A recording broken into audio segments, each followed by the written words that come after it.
have discovered that the greatest need of a man is not sex. He can have sex with any prostitute if he's not born again. It is not food. He can get it in any restaurant if he has his money. It is respect, particularly public respect. How humble are you in your relationship? Sometimes you wonder, why is my husband treating me this way? Why is it that relationships don't last in my life? How humble are you? Some women are too proud.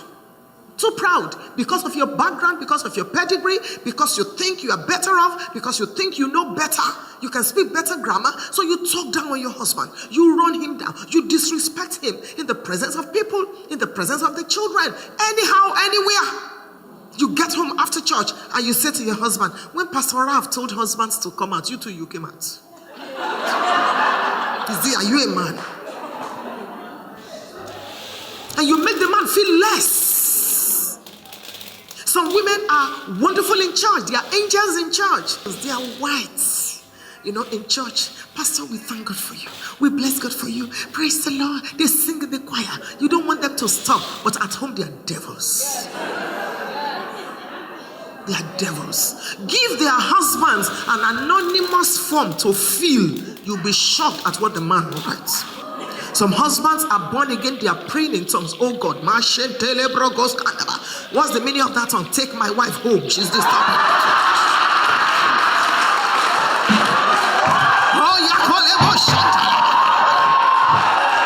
Since I cannot divorce her, oh God, bail me out of this. She went down. Sometimes in your marriage, you don't have, what is meekness? Listen. What is the definition of meekness? Meekness is strength put under control. I'm strong. I can deal with you, but that's meekness. That's humility. I know what to do. I know how to fight for my right. But I'm a Christian. Just because the Lord rules in my heart. I may cry, but I'll go down. Sometimes you need to hide your strength. Robert was speaking about us. Every woman, I've written 73 books. Not 50. I've published 73 books. One of my books is titled Woman, Wife, and Mother. Inside every woman, there are a minimum of 7 powers is in that book. 7, biblically. You can use it anyhow. You can use it negatively.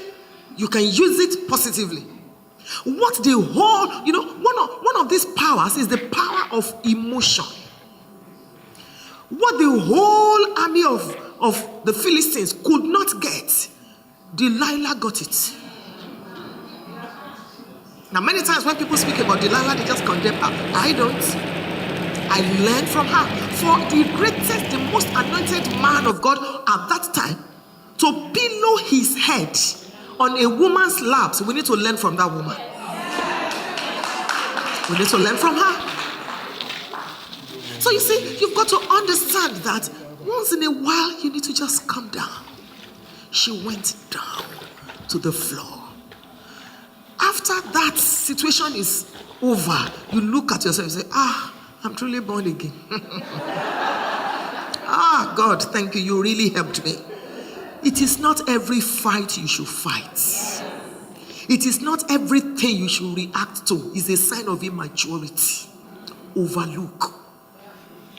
Marriage is a relationship between two forgivers. Overlook and forgive and stop reminding.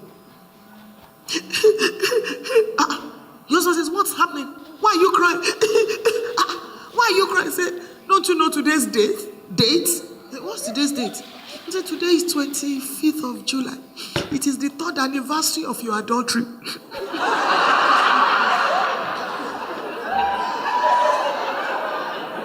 You're reminding him. She went to the floor. Humility. Even if you don't kneel down to greet your husband every morning, give him the highest level of honor in your culture. There's no honor I will give to anybody on earth if I have not given it to my husband. Anybody.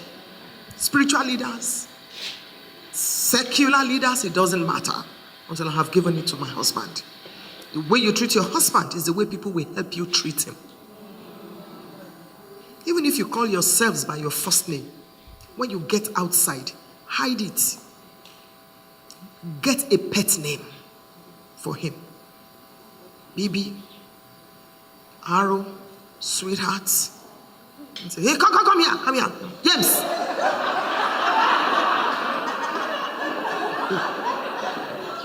The way you treat him is the way people will treat him. It doesn't matter your culture. There's no man you treat like a king that will not treat you like a queen.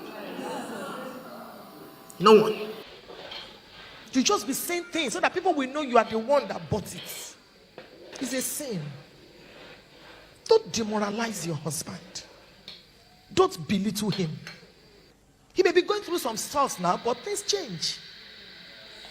And God is coming for him too. Honor him so that when the man comes out of the storm, he looks back and he says, thank God for my wife. I told you when I was starting this message that I give the highest honor to my husband, the highest. Sometimes I wake my husband up with a love song from his sleep. I'm touching his body, I'm touching his hair, and I'm singing a love song to him. The man is waking up. Good morning, darling. What do you want? Ask me up to half of the kingdom. I said, I'm not even asking for anything. I just want you to know that you have honor. My husband's cutlery is different. His glass cup is different. His plate is different. He's a king in that house. Some of you will serve your husband's food as if he's a dog. You put the rice, put the stew on top, put the dodo, put meat. Okay.